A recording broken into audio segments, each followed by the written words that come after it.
போன வாரம் சனிக்கிழமை ப்ரேயருக்கு வந்திருக்கும் போது ஆண்டவர்கிட்ட வந்து முழுமையாக அர்ப்பணித்து, அதாவது வியாதியை பற்றி, ஆரோக்கியத்தை பற்றி பேசிக்கிட்டு இருந்தாங்க. அந்த டைமில் யோனத்தானுடைய சம்பவத்தை தான் சொன்னாங்க.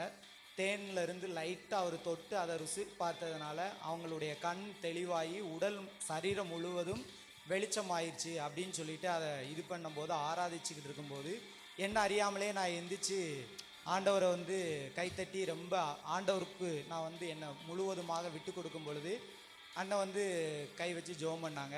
ஒரு மிகப்பெரிய ஒரு ஆரோக்கியத்தை நீங்கள் வந்து பார்ப்பீங்க அப்படின்னு சொன்னாங்க.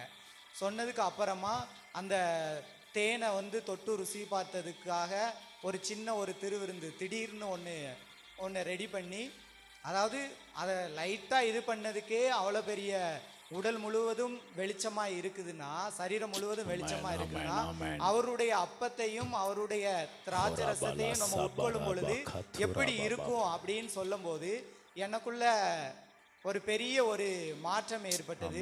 நம்ம சுவருக்கு வந்து மாத்திரை முழுங்கக்கூடாது அப்படின்னு முடிவு பண்ணிட்டேன். ஸோ அதுக்கப்புறமா இந்த வாரம் முழுவதும் நான் முழுங்கலை. செக் பண்ணும்போது எம்டியில் வந்து 130 தான் இருந்துச்சு. அதுக்கப்புறமா 200. இது வந்து நார்மலான ஒரு லெவல். ஆண்டவர் ஒரு பெரிய அற்புதத்தை உண்மையிலே ஆண்டவர் பெரியவர். என்னுடைய வாழ்க்கையில நிறைய செஞ்சுக்கிட்டு இருக்காங்க. எல்லாத்துக்கும் ஒரு முன்மாதிரியா வச்சிருக்காரு. ஆண்டவருக்காக நான் உண்மையிலே ரொம்ப அதிகமாக ஆண்டவருக்காக நான் உழைப்பேன். ஆண்டவர் ஆமென்.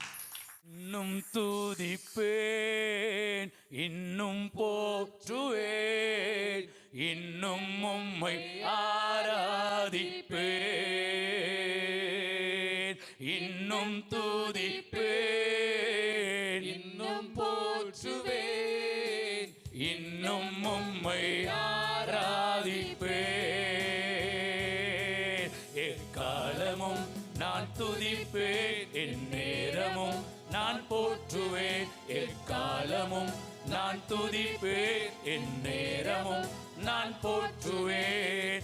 இன்னும் துதிப்பேன், இன்னும் போற்றுவேன், இன்னும் உம்மை ஆராதிப்பேன்.